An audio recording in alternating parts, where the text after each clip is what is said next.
बिस्मिल्लाहिर्रहमानिर्रहीम। अस्सलाम वालेकुम। मेरा नाम मोहम्मद हमाद है and again I welcome you all on behalf of southern business school institute of southern Punjab.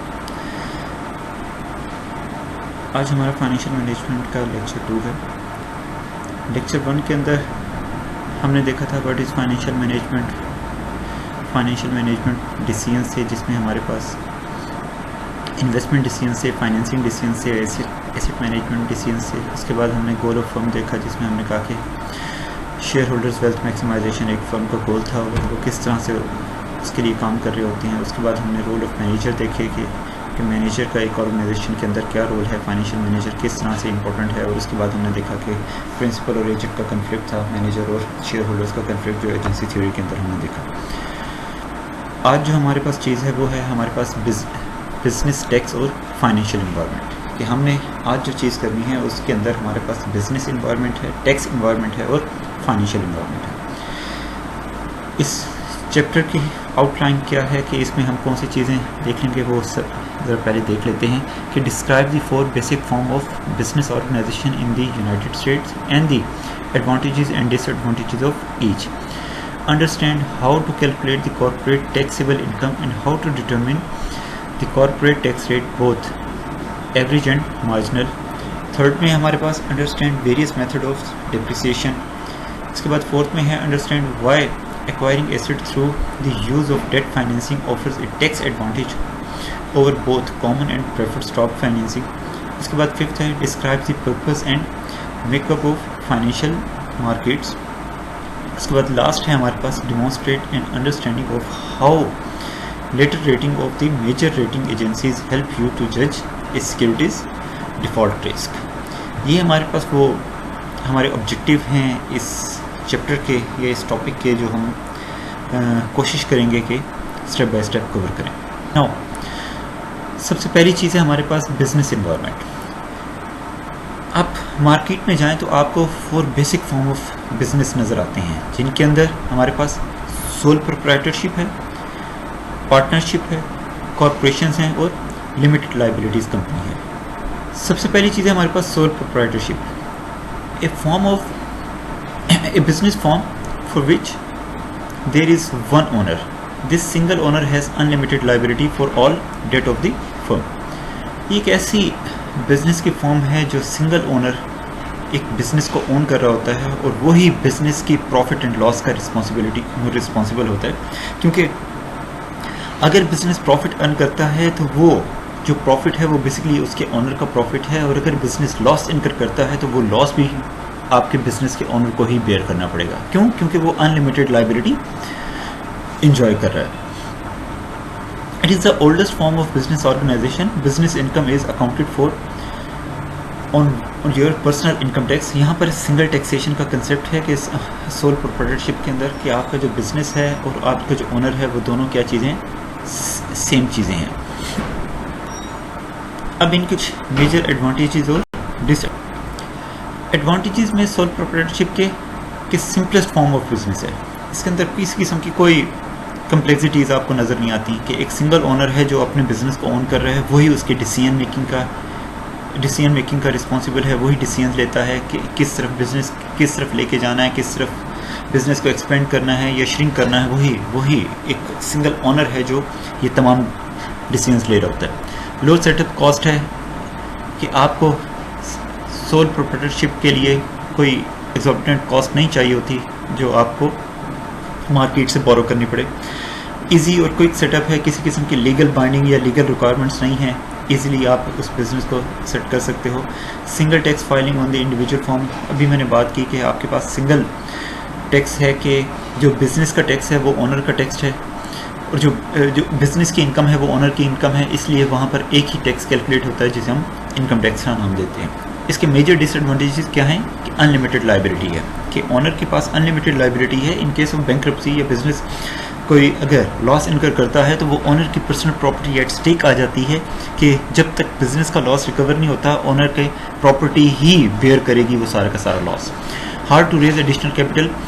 Investor reluctant होते हैं इस किस्म के बिजनेस में इन्वेस्ट करने के लिए, क्योंकि इनकी लाइफ क्या होती है, लिमिटेड लाइफ होती है, और ये स्मॉल स्केल बिजनेसेस होते हैं जिसकी वजह से यहाँ पर रिटर्न के रिटर्न के अंदर हाई लेवल ऑफ रिस्क आपको नज़र आ रहा होता है। उसके बाद है आपके पास ट्रांसफ़र ऑनरशिप डिफ़िकल्टीज़। यहाँ पर ऑनरशिप ट्रांसफ़र की आपको डिफ़िकल्ट नज़र आती है। क्यों कि एक सिंगल ओनर है, जब वो अगर फॉर एग्जांपल वो अपने बच्चों में ये ऑनरशिप ट्रांसफ़र करता है, तो हो सकता है कि उसके 2 या 3 बच्चे हैं, तो वहाँ पर आपकी सोल प्रोप्राइटरशिप नहीं रहती, वहाँ पर आपकी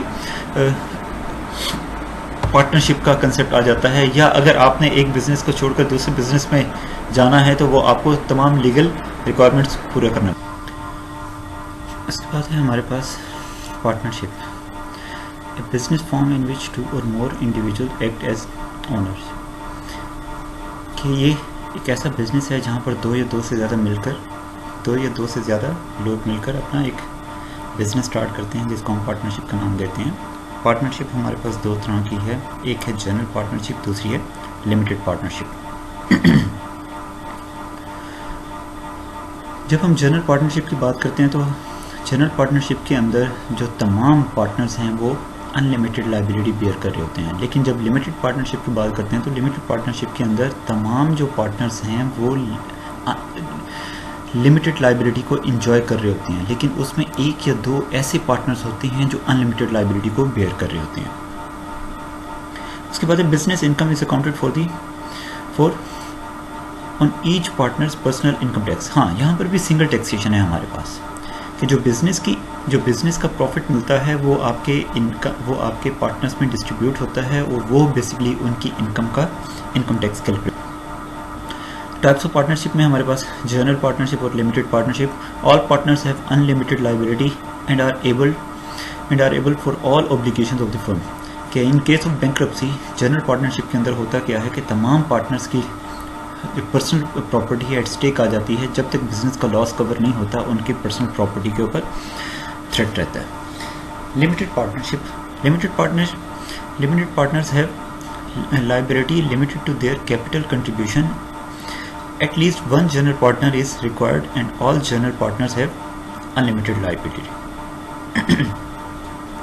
देखिए यहाँ पर लिमिटेड पार्टनरशिप के अंदर अगर आपके पास 4 या 5 पार्टनर्स हैं तो उन 5 पार्टनर्स में से 4 पार्टनर ऐसे हैं जो लिमिटेड लायबिलिटी को एंजॉय कर लेते हैं। इन केस ऑफ बैंक्रप्सी या इन केस ऑफ लॉस उनकी पर्सनल प्रॉपर्टी एट स्टेक नहीं होती, उनका जो लॉस है वो सिर्फ और सिर्फ उनकी इन्वेस्टमेंट तक का होता है। लेकिन उनमें कोई एक पार्टनर ऐसा है जो अनलिमिटेड लायबिलिटी बेयर कर रहा होता है, जो इस चीज़ की गारंटी देता है कि अगर हमारा बिजनेस बैंकरप्ट हो जाता है या लॉस बेयर करता है तो उस सारे के सारे लॉस को रिकवर करने के लिए मैं आऊँगा। क्यों? क्योंकि यहाँ पर पैसा generation as compare to sole proprietorship तो ज़्यादा है, लेकिन एज़ कम्पेयर टू कॉरपोरेशन कम है। क्यों? इन्वेस्टर रिलेक्टेंट हैं पार्टनरशिप बिजनेस के अंदर इन्वेस्ट करने के लिए। वो इस चीज़ को इंश्योर करना चाहते हैं, इस चीज़ की गारंटी चाहते हैं इन्वेस्टर्स के हम अगर पैसा देंगे तो हमारा पैसा वापस कौन करेगा। तो उसके लिए एक पर्सन ऐसा है जो इस चीज़ की गारंटी दे रहा है कि अगर बिजनेस बैंकरप्ट हो जाता है तो मैं उस सारे के सारे लॉस को बेयर करूँगा। इसके बाद समरी ऑफ पार्टनरशिप में हम इसके एडवांटेजेस और डिसएडवांटेजेस कहते हैं पार्टनरशिप के अंदर कि कैन बी सिंपल। बिल्कुल सोल प्रोप्राइटरशिप की तरह ये भी एक सिंपल फॉर्म ऑफ बिजनेस है, लो सेटअप कॉस्ट है, हायर देन सोल प्रोप्राइटरशिप है, लेकिन रिलेटिवली क्विक इजी सेटअप है। इसमें कोई इस किस्म की कॉम्प्लिकेशंस नहीं होती। जस्ट पार्टनरशिप एग्रीमेंट या डीड आपने साइन करनी है और उस एज़ पर एग्रीमेंट आपकी प्रॉफिट लॉस और आपकी डिसीजन मेकिंग राइट्स सारी की सारी चीज़ें डिफाइंड होती हैं। Limited liability for limited partnership के अंदर लिमिटेड राइट्स हैं। उसके बाद डिसएडवांटेजेस हैं कि unlimited liability for general partnership के अंदर आप तमाम जो पार्टनर्स हैं वो अनलिमिटेड लायबिलिटी बेयर कर रहे होते हैं। Difficult to raise additional capital but easier than the. हाँ, मैंने अभी बताया कि यहाँ पर capital generation as compare to sole proprietorship तो ईजी है, लेकिन डिफ़िकल्ट है एज़ कम्पेयर टू कॉरपोरेशंस या firms. Transfer of ownership difficulties, यहाँ पर ट्रांसफ़र ऑफ ओनरशिप डिफ़िकल्टीज़ हैं क्योंकि बिज़नेस की जो लाइफ है वो लिमिटेड लाइफ है। वो लाइफ इस वजह से लिमिटेड है कि अगर कोई एक पार्टनर भी बिज़नेस को छोड़कर चला जाता है तो वहाँ पर आपकी जो पार्टनरशिप एग्रीमेंट है वो डीड जो है वो वाइड हो जाती है। आपको एक नया एग्रीमेंट साइन करना पड़ेगा। फॉर एग्जांपल एक बंदा एक पार्टनर था, अगर उसकी डेथ हो जाती है तो आगे अब उसके हेयर्स जो हैं उनमें उसकी पार्टनरशिप ट्रांसफ़र होगी। अब हो सकता है कि वो जो उसके जो बच्चे हैं वो उन पार्टनरशिप्स को, उन पार्टनरशिप एग्रीमेंट के जो टर्म्स एंड कंडीशन हैं, एग्रीमेंट के टर्म्स एंड कंडीशन हैं, शायद उसको एग्री ना करें, तो इस वजह सारा का सारा पार्टनरशिप एग्रीमेंट ही चेंज करना पड़ जाता है। और जब एक न्यू पार्टनर आपके एग्रीमेंट के अंदर एंटर होता है तो एक नया एग्रीमेंट जनरेट होता है, जिसकी वजह से हम कहते हैं कि ट्रांसफर ऑफ ओनरशिप क्या चीज़ें आपके लिए डिफिकल्ट प्रोसेस हो जाता है। उसके बाद है आपके पास corporation, a business form legally separate from its owner. हाँ देखें, यहाँ पर बिजनेस और जो ओनर्स हैं वो दो सेपरेट एंटिटीज़ हैं लीगली, कि जो बिजनेस की जो इनकम है, जो बिजनेस का जो एसेट है वो ओनर का एसेट नहीं हो सकता, और जो ओनर का एसेट है वो बिजनेस का एसेट नहीं होता। अगर बिजनेस का लॉस है तो वो ओनर का लॉस नहीं है, और अगर ओनर का किसी जगह लॉस है तो वो बिजनेस का लॉस किसी भी सूरत नहीं हो सकता। An artificial entity that can own assets and income liabilities, business income is accounted for on the income tax of the corporation. अच्छा, यहाँ पर कॉर्पोरेशन के अंदर हमें डबल टैक्सेशन का सामना करना पड़ता है। अब डबल टैक्सेशन ये है कि पहले एक बिजनेस की जो इनकम स्टेटमेंट बन रही है उसमें जो बिजनेस की इनकम है उस इनकम का बिजनेस टैक्स पे करना पड़ता है, और वो उसके बाद आपके पास जो नेट इनकम मिलती है जिसे हम डिविडेंड इनकम कहते हैं, जब वो डिविडेंड इनकम आपके शेयर होल्डर्स के अंदर ऐसे डिविडेंड डिस्ट्रीब्यूट होती है तो उस डिविडेंड डिस्ट्रीब्यूशन में आपके शेयर होल्डर्स का पर्सनल इनकम टैक्स कैलकुलेट होता है। तो एक ही इनकम है जो बिजनेस से ट्रांसफर हुई है शेयर होल्डर्स को, पहले उसका बिजनेस टैक्स कैलकुलेट हो गया, उसके बाद उनका शेयर होल्डर्स का इनकम टैक्स कैलकुलेट हो गया। ये उसका एक फ्लॉ है, ये मतलब एक डिसएडवांटेज है कॉर्पोरेशन के अंदर, कि जहाँ पर आपके एक सिंगल इनकम का। अब इसके एडवांटेजेस और डिसएडवांटेजेस देख लेते हैं कि एडवांटेजेस में क्या है, लिमिटेड लायबिलिटी। तमाम जो शेयर होल्डर्स हैं वो लिमिटेड लायबिलिटी बेयर करते हैं कि अगर बिजनेस लॉस बेयर करता है या बिजनेस बैंकरप्ट होने जा रहा है तो वहाँ पर जो उनका जो लॉस है, शेयर होल्डर्स का लॉस, वो just confined to their level of investment है, इससे ज़्यादा नहीं है। मैक्सिमम उनकी उनकी इन्वेस्टमेंट जो लॉस में जा रही है वो उनकी शेयर प्राइस है, इससे ज़्यादा और कुछ नहीं है। उसके बाद इजी ट्रांसफ़र ऑफ ओनरशिप। यहाँ पर आपके पास ओनरशिप ट्रांसफॉर्मेशन में कोई मसला नहीं है। आप शेयर परचेज करते हो, बेसिकली शेयर जो है वो ओनरशिप राइट्स हैं, ये ओनरशिप नहीं है, ओनरशिप राइट्स हैं। आप एक राइट्स परचेज करते हो और वो राइट्स आगे फर्दर सेल कर लेते हो। को राइट्स में राइट्स चेंज हो रहे हैं लेकिन आपके बिजनेस की लाइफ के ऊपर कोई फ़र्क नहीं पड़ रहा। कोई बंदा छोड़कर जाना चाहता है बिजनेस को, वो शेयर सेल करे और बिजनेस को छोड़कर चला जाए, तो उसमें बिजनेस की लाइफ के ऊपर, बिजनेस के ऑपरेशंस के ऊपर कोई फर्क नहीं पड़ता। उसके बाद है आपके पास अनलिमिटेड लाइफ है, बिजनेस की लाइफ अनलिमिटेड है।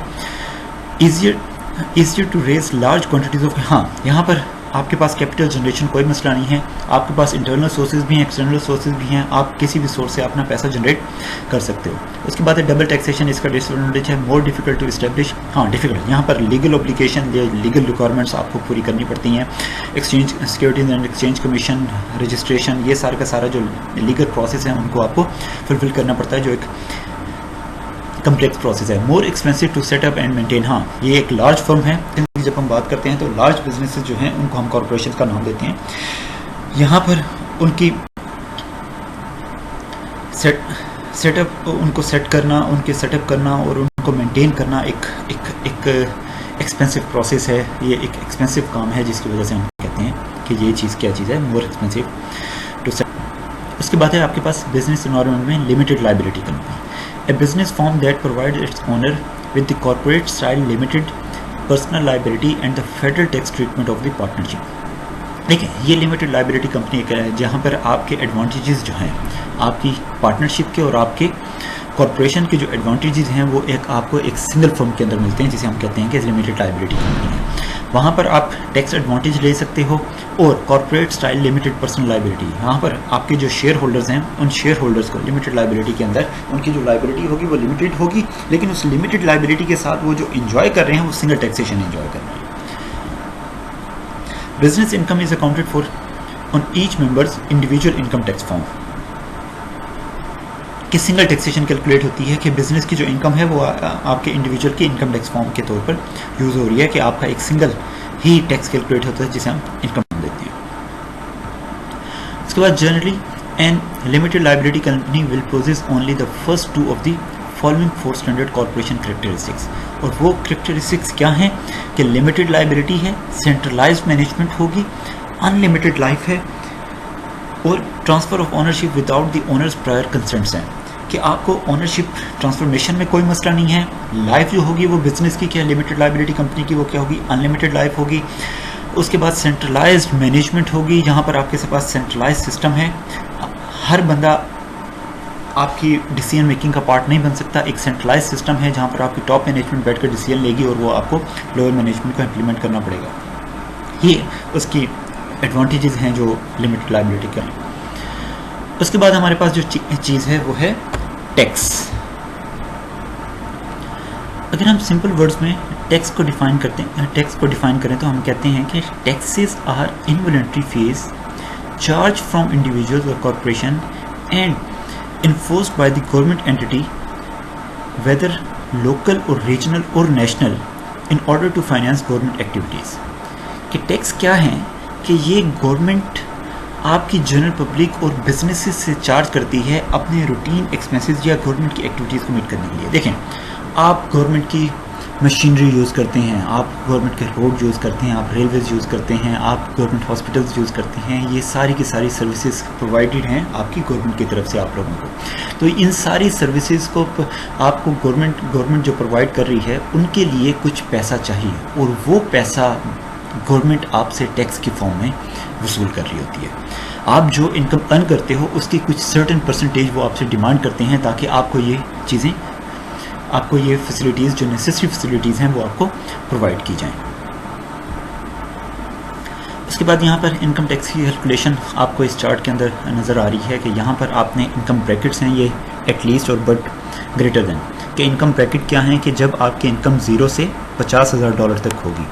फिर नेक्स्ट ब्रैकेट है आपकी जब आपकी इनकम $50,000 से $75,000 के दरमियान चली जाती है। फिर आपकी इनकम 75 से जब 100,000 और 100,000 से 335,000 तक पहुंच जाती है। तो ये हैं बेसिकली आपकी ये इनकम ब्रैकेट्स हैं जिनको दिया जा रहा है और उन इनकम ब्रैकेट्स के अगेंस्ट आपसे टैक्स चार्ज किया जा रहा है कि जब आपकी इनकम ब्रैकेट 0 से 50,000 के दरमियान है तो आपसे जो टैक्स चार्ज किया जा रहा होगा वो 15% ऑफ योर इनकम होगा।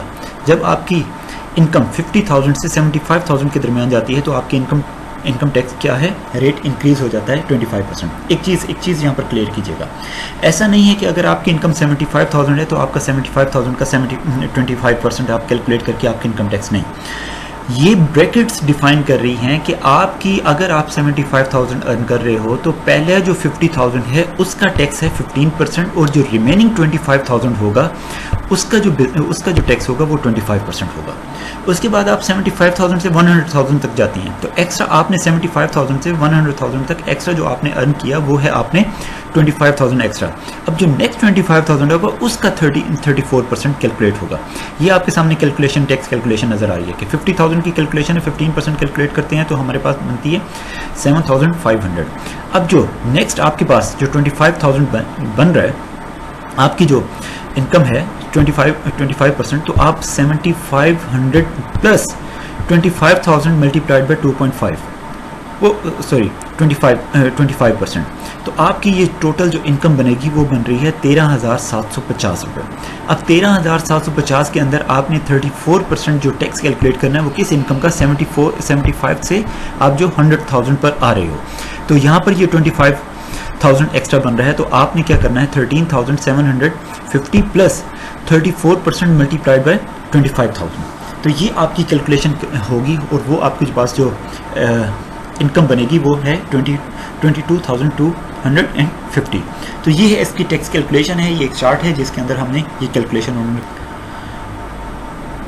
अब ये आपके पास उसके इनकम टैक्स कैलकुलेशन की एग्जांपल है कि लीजा मिलर को Basket Wonders is calculating the income tax liability, marginal tax rate and average tax rate for the fiscal year ending December 31st. BW's corporation's taxable income for the fiscal year was 250,000। कि आपकी जो income है वो कितनी है 250,000। अब इस 250,000 का टैक्स,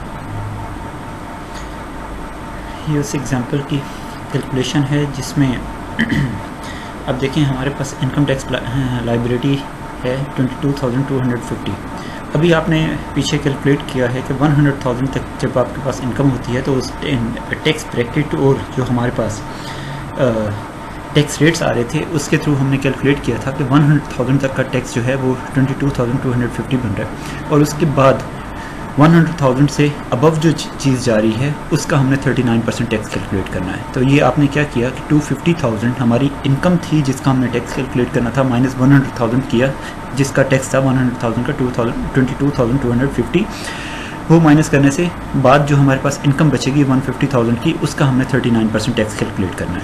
तो 22,250 प्लस 58,500 दोनों ऐड करें तो ये हमारे पास 80,750 ये हमारे पास हमारी इनकम का टैक्स कैलकुलेट हो जाता है। अब यहाँ पर जो मार्जिनल टैक्स हमारे पास है वो है 39%, और एवरेज टैक्स रेट क्या है कि हमने हमारा जो टैक्स अमाउंट है, हमारा जो टैक्स अमाउंट बन रहा है उस टैक्स अमाउंट को हम अपनी इनकम के ऊपर इनकम से डिवाइड कर देते हैं, तो हमारे पास ये हमारा एवरेज टैक्स रेट निकल आता है। ये बिल्कुल वही परसेंटेज का फार्मूला है जो आप मैट्रिक की परसेंटेज कैलकुलेट करें तो obtain divided by total multiplied by 100। उसके बाद है depreciation. Depreciation represent the systematic allocation of the cost of capital asset over a period of time for financial reporting purpose, tax purpose और both. देखिए, कोई भी आप एसेट परचेज करते हो तो उसकी यूजेज के ऊपर उसकी जो वेयर टेयर है, उस वेयर एंड टेयर की जो कॉस्ट हम कैलकुलेट करते हैं उस कॉस्ट को हम नाम देते हैं कि आपकी डेप्रिसिएशन है। आप यूँ भी कहें सिंपल वर्ड में, the cost of using an asset is called depreciation. अब ये डेप्रिसिएशन दो पर्पज़ के लिए यूज होती है, एक फाइनेंशियल रिपोर्टिंग के लिए और दूसरा टैक्स पर्पज़ के लिए। देखिए, डेप्रिसिएशन जो अमाउंट है वो टैक्स डिडक्टेबल है। डेप्रिसिएशन का जो एक्सपेंस है वो बेसिकली टैक्स डिडक्टेबल है। अगर आपकी डेप्रिसिएशन अमाउंट बढ़ जाए तो आपकी टैक्सेबल इनकम कम हो जाती है। तो डिफरेंट कंपनीज जो हैं ये डेप्रिसिएशन को अपनी टैक्स पर्पज़ के लिए, टैक्स हेज के लिए यूज़ कर रही होती हैं। वो डेप्रिसिएटेड अमाउंट को मैक्सिमम कैलकुलेट कर लेती हैं जिससे उसकी टैक्सेबल इनकम कम हो जाती है और उनका टैक्स अमाउंट कम बनता है।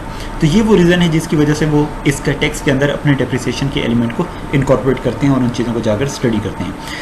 Sometimes organisation depreciation maximum calculate करना चाहते हैं, क्यों? क्योंकि उनको पता है कि फ्यूचर में टैक्स रेट कम हो जाएगा, लेकिन अभी का टैक्स रेट अगर ज़्यादा है तो वो अभी के टैक्स रेट से फ़ायदा लेने के लिए वो मैक्सिमम अपने एसेट की मैक्सिमम डेप्रिसिएशन कैलकुलेट कर लेते हैं, और उस मैक्सिमम डेप्रिसिएशन से उसकी टैक्सेबल इनकम कम हो जाती है, जिसकी वजह से वो उनका टैक्स अमाउंट कम हो जाता है और सारी उनका प्रॉफिट में चली जाती है।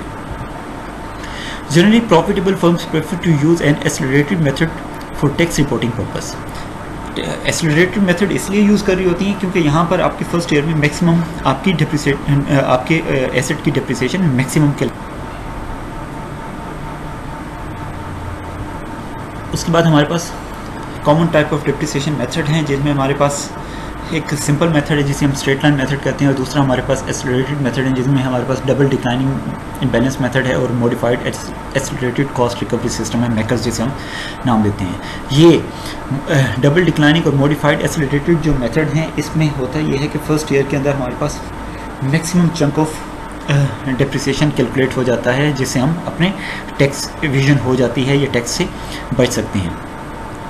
उसके बाद हमारे पास alternative minimum tax is a special tax which equals 20% of the alternative minimum taxable income. Corporations pay the maximum of the alternative minimum tax on regular tax liability. लेकिन ये स्पेशल किस्म की फर्म्स को ऑफर किया जाता है कि आप जिनकी इनकम बहुत ज़्यादा होती है तो उनका जब टैक्स अमाउंट कैलकुलेट होता है तो वो एक हैवी अमाउंट बन जाता है। तो जो ऑर्गेनाइजेशंस हैं वो बहुत ज़्यादा रिलेक्टेंट होती हैं इन चीज़ों को पे करने के लिए। तो गवर्नमेंट उन ऑर्गेनाइजेशंस को अपनी इकोनॉमी के अंदर रिटेन करने के लिए क्या करती है कि उनको एक इंसेंटिव देती है, और वो incentive in the form of alternative minimum tax, कि उनके लिए, उन ऑर्गेनाइजेशन के लिए जिनकी ट्रांजैक्शंस बिलियंस डॉलर्स में होती हैं, तो उनके लिए एक मिनिमम टैक्स रेट सेट कर लेती है जिसे हम कहते हैं कि अल्टरनेटिव मिनिमम टैक्स। कि अगर फॉर एग्जांपल लेट्स से कि आपका बिजनेस जो टैक्स है वो 30% चल रहा है, तो उनके लिए उनको इंसेंटिव देने के लिए उनके लिए जो टैक्स रखा जाता है वो 20% ऑफ इनकम रखा जाता है उनके लिए। उसके बाद है quarterly tax payment requires corporations to pay 25% of their estimated annual tax liability on the 15th of April, June, September and December. देखें, क्वार्टर टैक्स क्या है?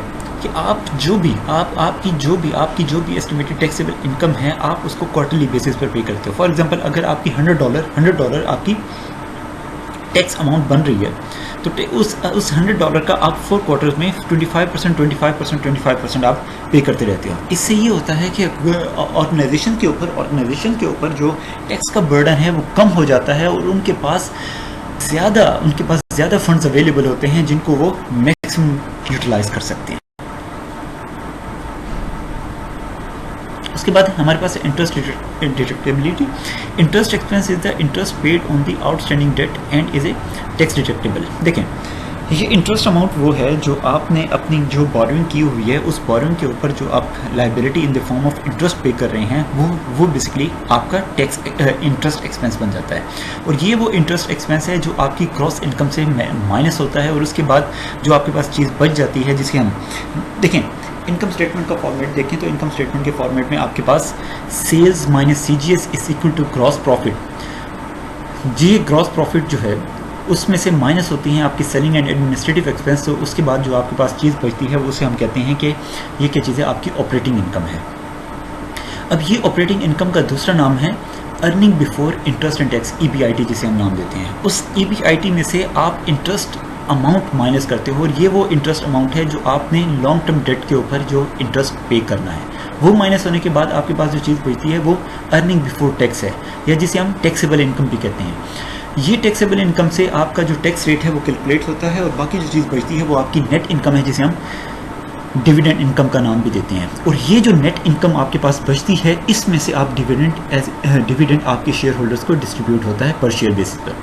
लेकिन अब उस डिविडेंड के अंदर से भी आपने कंपनी की डिविडेंड पॉलिसी डिफाइन करेगी कि आपने कितने परसेंट जो आपकी डिविडेंड इनकम है उसमें से कितने परसेंट आपने कैश डिविडेंड डिस्ट्रीब्यूट करना है, और कितने परसेंट अपने पास रिटेन करना है।